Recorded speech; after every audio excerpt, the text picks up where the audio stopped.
பாரத பிரதமருக்கும் தமிழக முதல்வருக்கும் இடையிலான சந்திப்பு இந்திய தலைநகர் புதுடில்லியில் நாளை நடைபெறவுள்ளது. நாளை மறுதினம் இந்திய மக்களவையின் உறுப்பினர்கள் பதவியேற்க உள்ள நிலையில் இந்த சந்திப்பு நடைபெறவுள்ளமை குறிப்பிடத்தக்கது.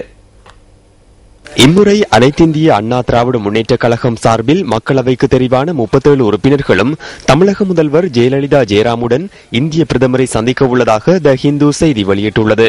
இதேவேளை இலங்கை கடற்படையினரால் கைது செய்யப்பட்ட தமிழக மீனவர்கள் 33 பேரையும் உடனடியாக விடுவிக்க நடவடிக்கை எடுக்குமாறு இந்திய பிரதமர் நரேந்திர மோடியிடம் தமிழக முதல்வர் ஜெயலலிதா ஜெயராம் கோரிக்கை விடுத்துள்ளார். மீன்பிடி தடைக்காலம் நிறைவடைந்த பின்னர் 7 படகுகளில் கடலுக்கு சென்றிருந்த 33 தமிழக மீனவர்கள் இலங்கை கடற்பரப்பில் கைது செய்யப்பட்டதாக தமிழக முதல்வர் இந்திய பிரதமருக்கு அனுப்பியுள்ள கடிதத்தில் தெரிவிக்கப்பட்டுள்ளது.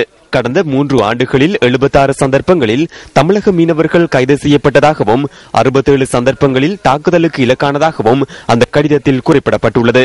இது தொடர்பாக முன்னாள் பிரதமருக்கு பலமுறை கடிதங்களை எழுதி உறுதியான நடவடிக்கைகளை மேற்கொள்ளுமாறு கோரிக்கை விடுத்த போதிலும் இதுவரை எந்தவித பலனும் ஏற்படவில்லை என தமிழக முதல்வர் விசனம் தெரிவித்துள்ளார்.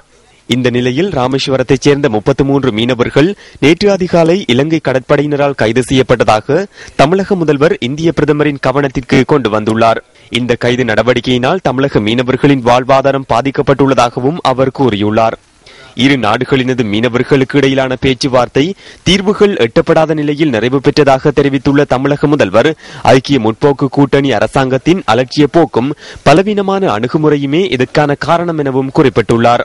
மீனவர் பிரச்சினைக்கு புதிய அரசாங்கம் நிரந்தர தீர்வினை பெற்றுக் கொடுக்கும் என நம்பிக்கை வெளியிட்டுள்ள தமிழக முதல்வர் நேரடியாக தலையீடு செய்து தமிழக மீனவர்களை உடனடியாக விடுவிக்குமாறு தமது கடிதத்தின் ஊடாக இந்திய பிரதமரிடம் வேண்டுகோள் விடுத்துள்ளார்.